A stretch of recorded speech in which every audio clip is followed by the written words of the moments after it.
Hey guys, how's it going? And welcome to the showdown between the Empire led by VOLKMAR the Grim and Norsca, who's going to be led by Wulfric the Wanderer. Without further ado, let's jump right into this match and have some fun. So as you guys probably guessed, we're back at it again with some more hot powder action. And as far as our build goes, we do have a couple of groups of handgunners. We have one here and then one on the high ground, and I guess this is technically another group, the Silver Bullets, which are the Regiment of Renown of handgunners. They'll definitely be pretty good against Norsca if you're facing off against Fimir and Mammoths and, even against like any large target really. Skin Wolves, they're going to be able to do some substantial damage, especially if you have good line of sight. And, since the Queen and the Crone DLC has launched and kicked off, there's now, you don't get obstructed nearly as often as you did before, so handgunners are definitely quite a bit better. The risk of this type of build is, if you go with like 3 or 4 groups of handgunners, which is already a lot to protect, on top of 2 Hellblaster volley guns, it really opens you up to very wide builds. So again, proceed at your own risk, but it can be very strong if your backline doesn't get compromised. So we do have a couple groups of handgunners, like I said. The front line is going to be spearmen with shields on the periphery. So obviously, the weaker components of our front line. And it's not as big of a deal if they collapse because I do have supporting units for each one. So once this group starts to get beat up by berserkers and marauders or obviously superior infantry, I can pull in another group of these guys. And, they're rocking like 45 melee defense, give or take. So they're definitely not pushovers. So that's it for my front line on top of 2 greatswords. And greatswords, I think it's nice to like plug in a couple into your army against Norsca because they do very well against like standard low tier marauders with their bonus versus infantry. And if you do end up facing off against champions, these guys can put up a pretty good fight. I mean, Empire isn't really known for their infantry, but they do the trick, especially if you're going to be going with Volkmar the Grim, even more so on his Pimp Chariot, because he's going to be in the front line. He'll be giving them the Grand Hammer of Sigmar for melee attack. He'll be buffing their ward save here, just all kinds of good stuff. So Volkmar, a little bit of a risky pick, but again, he should do a very good job at kind of counteracting the effectiveness of the Norscan front line. And what's really cool about him is he's a bit of a distraction Carnifex. He has, well, not decent missiles. I think that's like the baseline for all lords, but he has 15% here. He has 40% magic resist. He does heal and is unbreakable. So I'm hoping that my opponent will throw a lot of resources. He'll throw his Skin Wolf. He'll chase him with Wulfric and, get all of his Fimir chasing this guy. And, it's pretty tough to actually catch Volkmar when he's riding around on his pimp cart. He does have 50 speed. And on top of that, I do have the Nets of the Ambitalk from a Light Wizard kind of supporting, so hopefully I should be okay in that respect.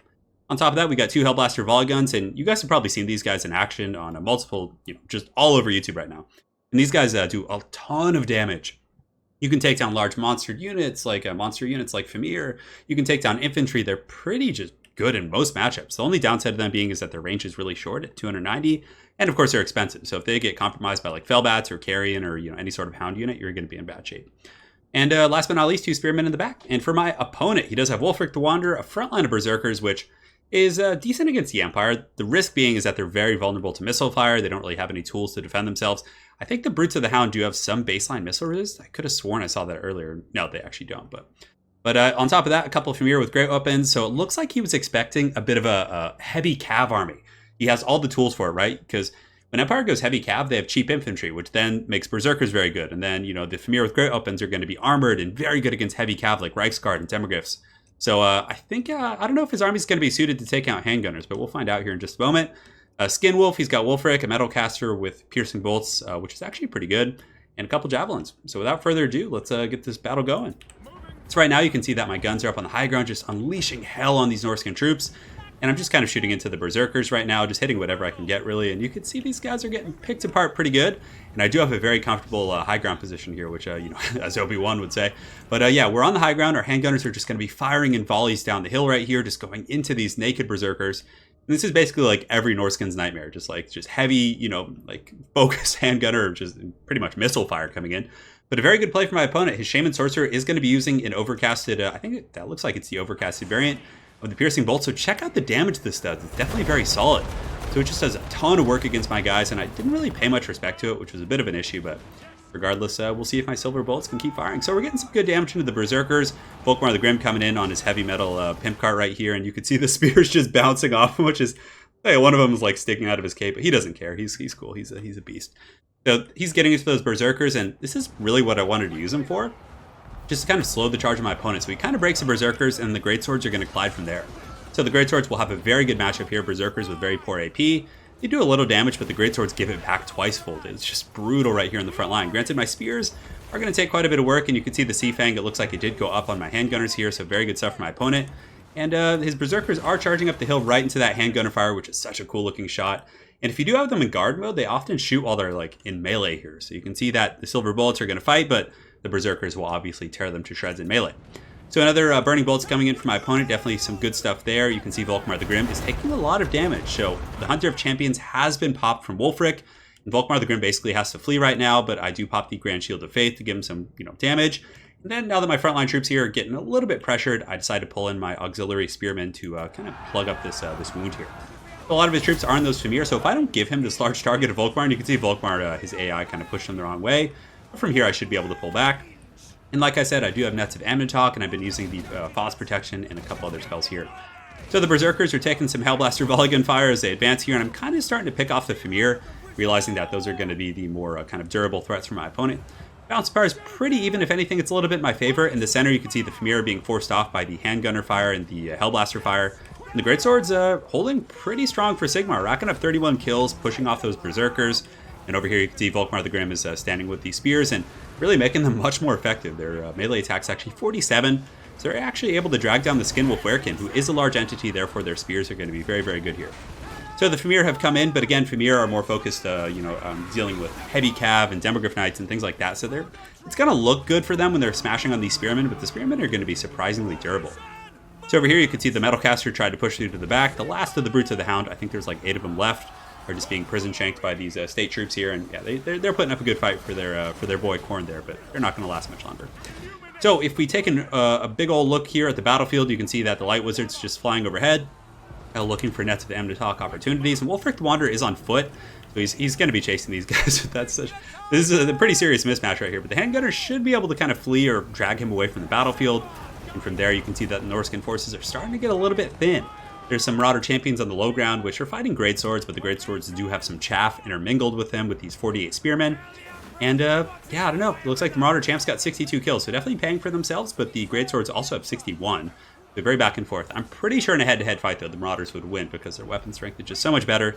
And the last of the Brutes of the Hound does fall there to some of these state troops, so definitely some good stuff from the backline support. And this very much feels like playing the Empire of... And look at this. You could just see the Skinwolf Werekin just got... Oh, he just got Last Samurai so hard. He was literally just surrounded by powder weapons. Like, burn the dog, burn it. You can see that these handgunners right here were able to take him down. And Volkmar the Grim has just been kind of cackling and riding around on his cart, just making sure he doesn't get caught and killed. And from there, we should be able to deal with Wulfric the Wanderer, just kind of surround him with spears. And he's not going to be able to catch a whole lot. So whichever direction he goes, he's basically just going to be taking this handgunner fire from all directions. As far as my opponent's troop, he does have some Marauder Hunters with Javelins left online. A couple Berserkers still fighting, which, that's pretty intense that they're still going here. But you can see that Wulfric is still trying to catch Volkmar. With the Hunter of Champions, his speed is down to 26, so what I do is I grab my Light Wizard, I charge Wulfric to make sure he doesn't have any chance of getting Volkmar the Grim here, and then I just kind of run away here with the Light Wizard. Actually, I think I use False Protection, making him have 57 melee defense. So definitely not terrible. And from here, my opponent's army is going to break due to army losses, so let's go ahead, take a look at the screen here. So yeah, I mean, this army was designed to kill a relatively narrow Norscan army that's using a lot of champions, that's using Famir and elite troops and all that kind of stuff. The way that you beat an Empire army like this, you go very wide. So we can actually go ahead and jump over to the screen here. And let's go back, and we'll go to custom battles, and good to go. So I have a build that I've been using against the Empire to relative good effect, and you guys can see here all the builds. I have one for every single matchup, because of my guide, of course. So this is a build I've been using. Wulfric on horse. It's pretty solid. I do use the Deathcaster in this matchup, so you just Spirit Leech to take out the Empire Lords in conjunction with Wulfric. Beta Bune on heavy cav like Reiksguard and all that kind of stuff. But you need to go very wide. So we have a couple Berserkers in the middle just to give us some punch, but I always send in the Marauders first. So you're going to have Marauders in the front, Berserkers, and the Champion following. You'll also have a couple Marauders for the flanks of your army to go up and around the opponent's formation, absorb cav charges, all that kind of good stuff. Marauder Spears as well, just to give more support. Go even wider, deal with other large threats, and honestly, they can fight state troops in melee if they have to. And a couple Hounds. So we have Norscan Ice Wolves, we have the Beasts of Tashnar, Maws of Savagery, and then the last thing we have is the Miststalkers. What's really cool about Miststalkers in this matchup against Empire is that they have stock, as their name would infer. So you send them in, they're not going to be taking Hellblaster fire, they're not going to be taking handgunner fire right until they're up in the main line. So once they engage, they can help beat down some greatswords in the front line, push through your opponent's front line and open up the handgunners and the Hellblasters. All the while, you're going to be pressuring with your Norscan Ice Wolves, the Beasts of Tashnar, and surrounding the Imperial army with Marauders. that's the way you beat Empire in pretty much every circumstance. Granted, Empire can surprise you. They can bring a bunch of great swords and like heavy cav and things like that, but the more typical Empire builds are a little bit more reliant on like nets of Amnichok and handgunners. And I guess now, I mean, the meta has shifted. I suppose for a while it was like all heavy cav and outriders, but you know, the times are changing, boys, and we got to keep up with the times. So hopefully you guys enjoyed this Norsca versus Empire versus Norsca, Empire versus Norsca showdown. And guys, we'll be back with more content soon. Have an excellent night and take care.